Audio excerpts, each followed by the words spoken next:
Bueno, hay muchas cosas para trabajar en sistemas agroalimentarios, pero digamos no es ni que sea nuevo, que hay que trabajar, sino que hay que entenderlo como una nueva visión. Entonces, en los temas de agricultura se ha trabajado muchísimo en el fomento, en la sostenibilidad, en mejores procesos.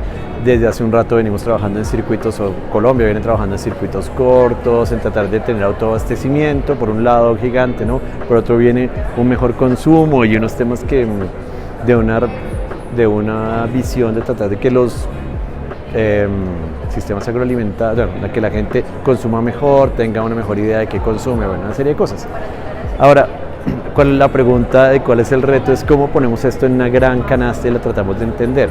Cuando tenemos una acción en un punto, ¿cómo hacemos para pensar que eso termina en una persona que consume finalmente o que hubo una persona que produjo? Y tratar de tener una visión mucho más gruesa, holística de esto es como un gran reto lo que tenemos. Es decir, si mejoramos a la producción campesina con mejores cosas, no sé qué, pensar en cómo hacemos para que no solo pensar en la producción, sino quiénes producen, cómo lo hacen, pero también pensar en que eso tiene una serie de transportes, tras procesamientos incluso y consumo final. Tenemos como, cuando trabajas, pues uno puede verlo como completo o ver una parte específica y ver, pero nunca dejar de ver como el gran bosque cuando uno ve el árbol. Entonces, que ese es uno de los temas. Para eso es importante la información. Tener información agregada que sea fácil. Muchas veces hablamos de cosas como sistemas agroalimentarios y arrancamos con temas súper complejos y yo creo que todo está bien y todo tiene un uso, pero la pregunta es un poco cuál puede ser un uso real para un tema de políticas públicas no más macro o para el desarrollo o para que la gente entienda de qué estamos hablando, o para que las universidades o estudiantes o desde los mismos organismos internacionales entendamos de qué estamos hablando de eso. Entonces Plaza es un instrumento súper valioso porque es fácil, permite información. Si uno quisiera hablar de sistemas agroalimentarios en un municipio en Colombia, o qué se consume, de dónde se consume, qué es lo que más se consume, cómo lo consumen, nos va dando por lo menos un buen panorama de eso.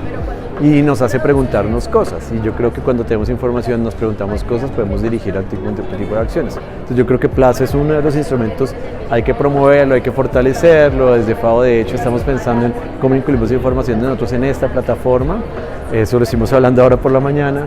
Entonces por supuesto la información, y una información agregada, pero además sencilla, que sea ¿no? que sea fácil de acceso, pues es muy bueno, y con fuentes oficiales. Entonces sabemos que tiene una periodicidad, sabemos qué tipo de información es, de dónde viene, tienen garantía la información. Entonces bueno, creo que es un muy buen instrumento que vamos a utilizar en FAO por lo menos. En el conversatorio que tuvimos estuvimos hablando de qué se debería hacer. Pues hay un nivel macro nacional, pero muy interesante si, digamos, una gobernación llega y le dice a uno, mire esta información, y comienzan a ver que lo que consumen sus municipios o sus principales ciudades o municipios grandes viene de partes diferentes, y dicen, pero nosotros producimos eso. Digamos, por no decir cualquier cosa, un ejemplo que no es cierto, pero entonces de pronto, pues cualquier cosa, Tunja, y dice, bueno, ¿y por qué la zanahoria me la están trayendo del Tolima? ¿O por qué el Caldas a través de una cosa? Si yo puedo producir zanahoria o tengo cultivos de zanahoria, ¿qué es lo que pasa? Que no es lógico. Entonces, digamos, uno podría decir, bueno, ¿qué pasa con la zanahoria? Venga, la organizamos, ¿dónde se vende? Entonces digamos, eso es un pedacito de lo que uno podría pensar en que puede ayudar en política pública, ¿no? O cosas que podemos producir y no las producimos, ¿por qué no lo hacemos? ¿Por qué no está ahí? ¿Por qué si tenemos esta posibilidad? Lo que hablábamos un poco, nosotros hicimos el análisis de Antioquia, la gente de Medellín consume el 70% de productos de afuera de Antioquia, ni siquiera en Antioquia. Si en Antioquia está bien, pero afuera de Antioquia. Entonces la pregunta es, ¿cuáles productos, por qué, qué es lo que pasa, cuál es ese tipo de comercialización, cómo se está dando, de dónde viene? Y entonces ahí uno dice, ¿qué es lo que quisiera incentivar? ¿O qué es lo que quisiera yo para un municipio, para un departamento, para Colombia entera? Y ahí es cuando uno dice, bueno, ahí es donde uno dice, bueno, ¿qué instrumento yo utilizo para, por ejemplo, que tengamos circuitos más cercanos, que aprovechemos la cercanía de las cosas y nosotros consumamos? Entonces es un poco, ahí es cuando uno voltea el tema de información. Por ejemplo, hoy vemos el caso era Cali, que consumía de Manaure. La pregunta de todo el mundo fue, ¿Manaure qué? Entonces, ¿qué procesados? Procesados de, ¿por qué Manaure?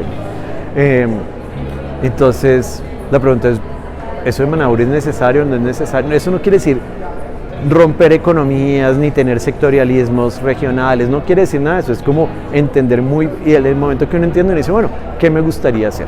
¿Qué es lo ideal para mí o para Colombia o para el departamento o para el municipio? Y ahí comienza uno a trabajar. Súper importante que esas plataformas no piensen que solo la política pública la hace el Ministerio de Agricultura, la política pública la hacen los departamentos, la política pública la hacen los municipios y la hace la gente si se mete en esto. Entonces es como... Y la tratan de hacer campesinos, campesinas, grupos, ¿no? Trabajan y dicen, ¿por qué no nos compran a nosotros? De pronto uno coge esto y dice, ¿de dónde está? Tal municipio no le compra, ¿por qué? Y comienzan a ver y de pronto viene de todos lados menos del mismo municipio. O de pronto sí tiene un buen incentivo, entonces, ¿cómo se incentiva? ¿Cómo lo logramos? Plazas de mercado, centros de acopio, cosas que no son gigantescas, pueden ayudar. Y ahí es cuando uno voltea de política pública a cosas más tangibles, ¿no? De la idea de información a algo tangible.